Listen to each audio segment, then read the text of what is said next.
اور جب انہوں نے پرندوں کا جائزہ لیا تو کہنے لگے کیا سبب ہے مجھے ہدہد نظر نہیں آتا؟ کیا کہیں غائب ہو گیا ہے؟ میں اسے سخت سزا دوں گا یا ذبح کر ڈالوں گا یا میرے سامنے اپنی بے قصوری کی واضح دلیل پیش کرے۔ ابھی تھوڑی ہی دیر ہوئی تھی کہ ہدہد آ موجود ہوا اور کہنے لگا کہ مجھے ایک ایسی چیز معلوم ہوئی ہے جس کی آپ کو خبر نہیں، اور میں آپ کے پاس ملک سبا سے ایک یقینی خبر لے کر آیا ہوں۔ میں نے ایک عورت دیکھی کہ ان لوگوں پر حکومت کرتی ہے اور ہر چیز اسے میسر ہے، اور اس کا ایک شاندار تخت ہے۔ میں نے دیکھا کہ وہ اور اس کی قوم اللہ کو چھوڑ کر آفتاب کو سجدہ کرتے ہیں، اور شیطان نے ان کے اعمال انہیں آراستہ کر دکھائے ہیں اور ان کو رستے سے روک رکھا ہے، پس وہ رستے پر نہیں آتے اور نہیں سمجھتے ہیں کہ اللہ کو جو آسمانوں اور زمین میں چھپی چیزوں کو ظاہر کر دیتا اور تمہارے پوشیدہ اور ظاہر اعمال کو جانتا ہے، کیوں سجدہ نہ کریں؟ اللہ کے سوا کوئی عبادت کے لائق نہیں، وہی عرش عظیم کا مالک ہے۔ چونکہ آیت سجدہ تلاوت کی گئی ہے لہذا سامعین پر سجدہ واجب ہے۔ سلیمان نے کہا اچھا، ہم دیکھیں گے تو نے سچ کہا ہے یا تو جھوٹا ہے۔ یہ میرا خط لے جا اور اسے ان کی طرف ڈال دے، پھر ان کے پاس سے ہٹ جانا اور دیکھنا کہ وہ کیا جواب دیتی ہیں۔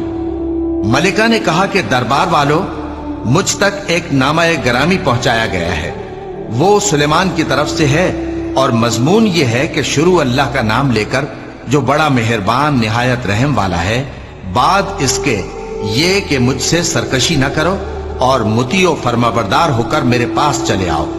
خط سنا کر کہنے لگی کہ اے اہل دربار، میرے اس معاملے میں مجھے مشورہ دو، جب تک کہ تم حاضر نہ ہو اور صلاح نہ دو میں کسی کام کا فیصلہ نہیں کیا کرتی۔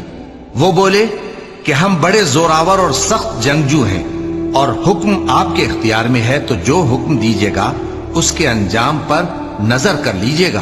اس نے کہا کہ بادشاہ جب کسی شہر میں داخل ہوتے ہیں تو اس کو تباہ کر دیتے ہیں اور وہاں کے عزت والوں کو ذلیل کر دیا کرتے ہیں، اور اسی طرح یہ بھی کریں گے، اور میں ان کی طرف کچھ تحفہ بھیجتی ہوں اور دیکھتی ہوں کہ قاصد کیا جواب لاتے ہیں۔ پس جب قاصد سلیمان کے پاس پہنچا تو سلیمان نے کہا کیا تم مجھے مال سے مدد دینا چاہتے ہو؟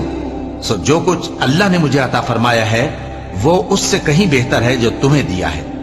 حقیقت یہ ہے کہ اپنے تحفے سے تم ہی خوش ہوتے ہوگے۔